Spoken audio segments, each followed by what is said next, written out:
Hello everyone, welcome to Best Recipes with Sharon. Today I would like to share a really special recipe with you called oatmeal pancakes. These are an even healthier choice compared to the traditional pancakes. They're made with oatmeal and whole wheat, and they're topped off with apples and cinnamon. And the texture of these pancakes are still light and fluffy, even with lots of substance in it.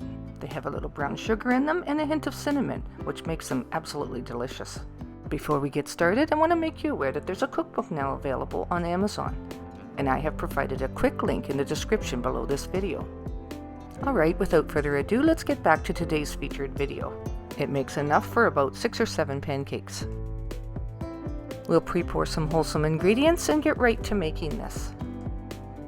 Start by adding 3/4 of a cup of oatmeal to a mixing bowl. Then go ahead and measure 1 cup of milk and pour that in on top of the oats. Give it a little bit of a stir, and then let that sit for about 5 minutes. Now then, go ahead and add about 1/4 of a cup of all-purpose flour, and also 1/4 of a cup of whole wheat flour. And next we'll add 2 tablespoons of brown sugar, then 1/2 teaspoon of salt. Throw in a generous 1/4 teaspoon of cinnamon, and 1 large egg that's been lightly beaten. 1/8 of a cup of melted butter, and finally 2 teaspoons of baking powder.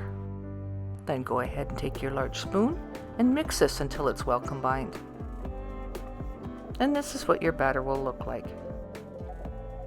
As the batter sits, it will puff up a little bit, but that's just the baking powder being activated. Go ahead and heat the grill to about 325 degrees Fahrenheit. Coat the grill real lightly with some canola oil. Remove the large spoon from the batter, and then I measure out about 1/3 of a cup for each pancake. This will keep them a consistent size and nice and round. Pour each of these onto the hot griddle.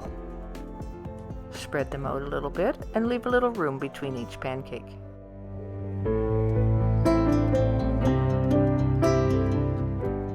Cook each pancake until you see tiny little bubbles forming on the top, and they'll start to dry out at the sides.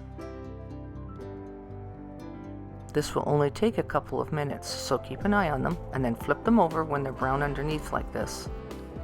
The second side won't take quite as long to cook. When cooking pancakes, only flip them once so that they remain light and fluffy.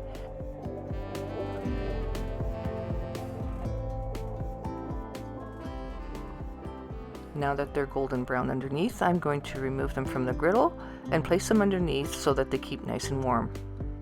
Bit of a warming closet underneath this grill, kind of like that, but if you don't have that available to you, just put them on a plate and lightly cover them with tin foil. You don't want them to sweat too much, so you'll need to leave a little bit of a tent. Add a little more canola oil and continue to cook your pancake until the batter's all used up. Now I'm going to use a gala apple. I'm going to cut it and core it and chop it into chunks. Because I'm only cooking 2 more pancakes here, I'm going to remove some of the excess oil and add butter instead. And then place the chopped apples on top of the butter part and fry them lightly. You'll want the apples to be just lightly browned and still a little bit crisp. And now that the pancakes are done, I'm going to remove those from the grill so that I have more room to spread the apples out. Now I'll take a little bowl and I want to make some cinnamon sugar.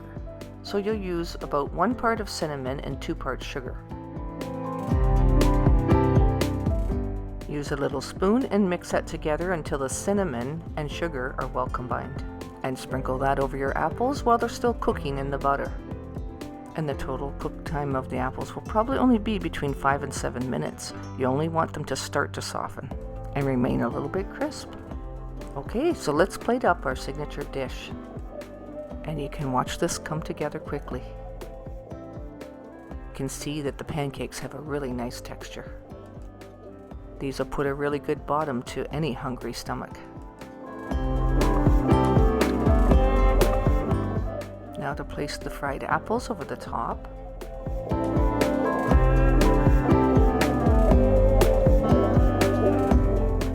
Add a few strips of your favorite bacon. And to top this off nicely, I'm going to pour pure maple syrup down over it. Okay, so that's probably a Canadian thing, but if you have maple syrup, go ahead and use that. Or simply use whatever syrup you have available. Alright, so thank you so much for watching today's video. And if you enjoyed it, go ahead and give it a thumbs up and comment in the comment section. And until next time, happy eating!